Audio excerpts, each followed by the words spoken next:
Hello futures, मैं self SK. मैं आप सभी को रेशनल नंबर पढ़ाऊंगा। रेशनल नंबर क्या होता है?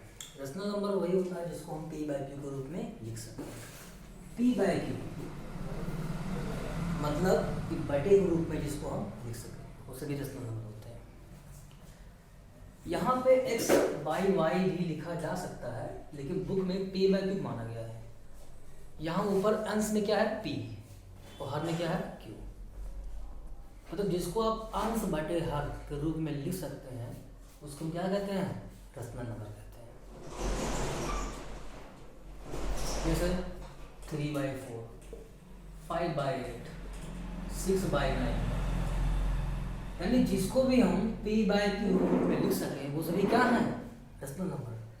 बस पी बाई क्यू रूप में। और क्या कंडीशन है भाई? रेशनल नंबर हम किससे कहते हैं? इसके लिए 3 कंडीशन है। पहला कंडीशन तो यह है कि पी बाई क्यू रूप में हो या एक्स बाई वाई। बुक में पी बाई क्यू माना गया है, उससे कोई दिक्कत नहीं है। पी बाई क्यू बोलो, चाहे ए बाई बी बोल दो, एक्स बाई वाई, मतलब जिसको हम अंश बटे हर इस रूप में ले सकें वो सभी क्या है? Rational number. अब सिर्फ पी बाई क्यू के रूप में लिखने से काम चलेगा कि और कोई कंडीशन है? हाँ, और कंडीशन है भाई। देखिए, पी बाई क्यू ग्रुप में हो, साथ ही साथ ये भी ध्यान देना है कि पी और क्यू क्या हो? इंटीजर हो। इंटीजर वही होता है जिसको हम काउंट कर सकते हैं। 1 2 3 4 -1 -2 -3, ये सभी इंटीजर हैं। ये सभी इंटीजर हैं। ये 1 2 3 ये सभी इंटीजर हैं, लेकिन ये 1.5 2.5 ये सब इंटीजर नहीं है। मैंने कहा नहीं, जिसको हम इसे काउंट कर सकें 1 2 3 या -1 -2 -3, ये सभी इंटीजर हैं।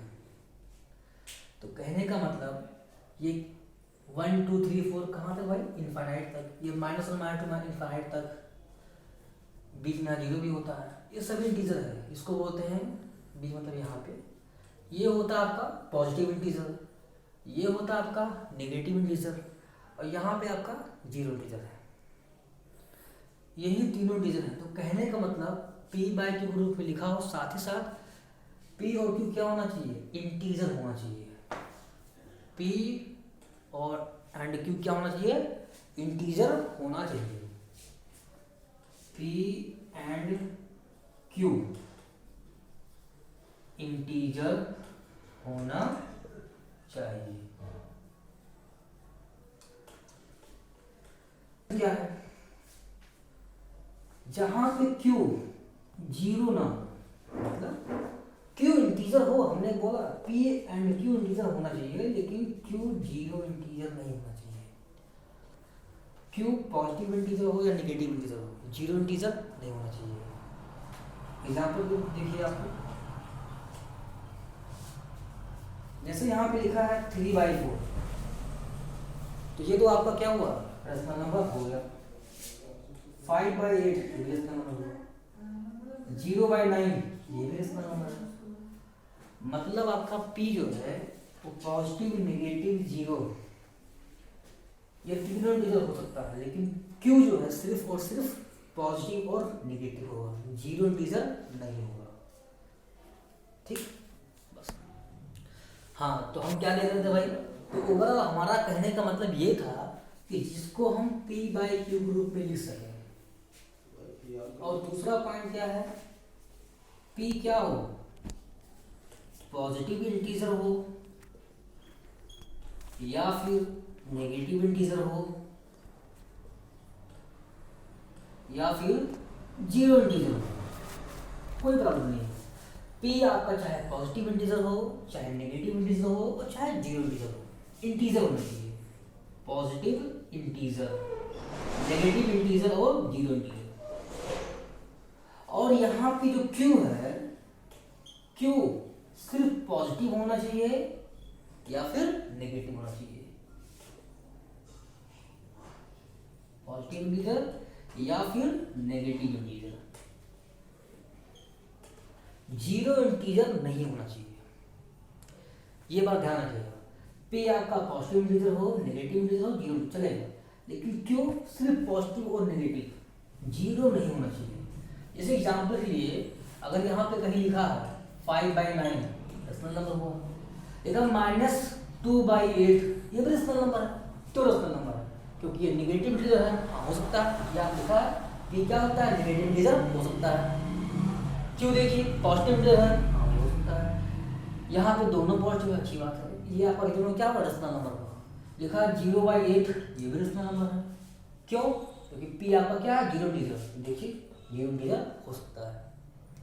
तो पी आपका पॉजिटिव भी हो सकता है, नेगेटिव भी हो सकता है और जीरो, ये तीनों इंटीजर हो सकते हैं। लेकिन ध्यान दीजिएगा क्यू जो है सिर्फ पॉजिटिव और नेगेटिव होना चाहिए। देखिए यहाँ पे क्यू क्या है, पॉजिटिव है, तीनों में नेगेटिव हो सकता है। 5/, लिखा है -8, बिल्कुल सही है। क्यू आपका नेगेटिव भी हो सकता है, जैसे पॉजिटिव वैसे नेगेटिव, बस जीरो इंटीजर नहीं होना चाहिए। कहीं लिखा है 6/9, 6/0 लिखा है, तो ये रेशनल नंबर नहीं होगा, रेशनल नंबर नहीं है। क्योंकि आप देखिए क्यों क्या है, पॉजिटिव होना चाहिए या फिर नेगेटिव इंटीजर, जीरो इंटीजर नहीं होना चाहिए। तो इतनी बातें आप ध्यान रखिएगा और कभी भी आपको गलती नहीं होगा। तो इंटीजर 3 टाइप के होते हैं, पॉजिटिव इंटीजर, नेगेटिव इंटीजर और जीरो इंटीजर। 1 से लेकर इनफाइनाइट तक पॉजिटिव इंटीजर है, जिसे कहीं लिखा हुआ है 1 2 3 कहाँ तक, इनफाइनाइट तक, इसी को बोलते हैं पॉजिटिव इंटीजर।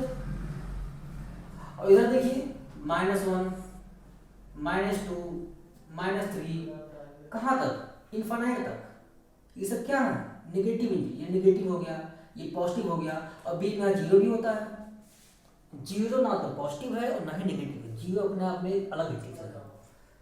अगर कोई आपसे कहे जीरो क्या है, पॉजिटिव नेगेटिव, भाई जीरो दोनों ही नहीं है, जीरो इन दोनों में से कुछ भी नहीं है। जीरो ना तो पॉजिटिव में आएगा, जीरो ना तो नेगेटिव में आएगा, जीरो अपने आप में एक अलग ही इंटीजर होता है।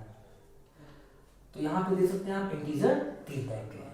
एक बात और ध्यान दीजिएगा, ये जो पॉजिटिव इंटीजर है यानी 1 2 3 इनफाइनाइट तक, इसी को हम नेचुरल नंबर भी कहते हैं। क्या कहते हैं भाई, नेचुरल नंबर। समझ में आया? कोई अगर आपसे पूछे कि नेचुरल नंबर क्या होता है, तो यही 1 2 3 4 इनफाइनाइट तक।